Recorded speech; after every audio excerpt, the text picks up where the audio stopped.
How do you handle the guilt of your past? Tell me, how do you deal with the shame? And how can you smile when your heart has been broken and it's filled with pain, Tell me, what do you do when you've done all you can and it seems like you can't make it through? Well, you just stand when there's nothing left to do. You just stand, watch the Lord see you through. 'Cause after you've done all you can, you just stand. All right.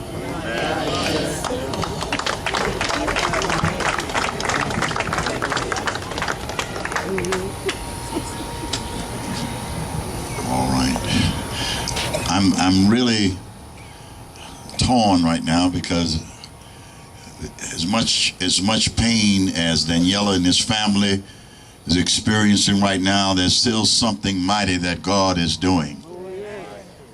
For far too long, we've allowed ourselves to remain emotionally detached from the pain of our brothers and sisters, and because we really didn't want to have to feel that hurt that they felt. And if it wasn't our family member, if it wasn't our friend, we cared, but we cared at a distance.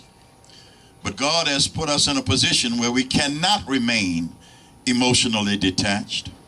And even in those few days of just Sean's life, I believe that God has brought us to a turning point in our lives, when we see within one another that it's the right thing to do to care, that it is worth experiencing that pain, that if we would share the pain with Daniela tonight, we might not have to experience the pain in our own homes.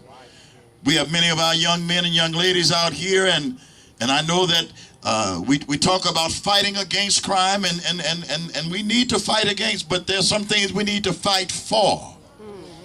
We need to fight for these young men and fight for these young ladies, that they would have an opportunity to find their purpose and potential in life.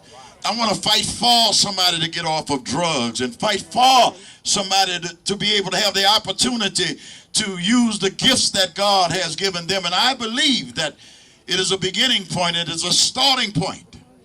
It is the end of a short life, but it is the beginning of the impact that life is going to have on us as citizens of this community, in our neighborhoods. I just believe we can again learn how to respect our elders and care enough for our children to tell them when they are wrong. I believe it's an opportunity for us to implant in the minds of this young man and this young lady that they are worth more than anything they can wear. They're more valuable than anything that they can drive. And I just thank God that he has chosen to call us to a time such as this. And I believe in my heart that there's nothing too hard for God to do. I refuse to allow myself to be drowned in despair, to tell myself that there's nothing that can be done. There may be some things that I can't do, but I serve a God who can do anything. And I encourage us as a community to begin the process of forgiving one another, of loving one another, of caring for one another, and of helping one another. And I believe if we do those things, that God will be glorified. We love you, Daniela. We love you. We care about you, and we're going to stand by you beyond the cemetery. We want to help you to be what God wants you to be. We want to stand by you when the flowers are all gone, when the candles are out and the balloons have lost the little air that's in them. We want you to know that we're going to still be with you and this entire family. God bless you.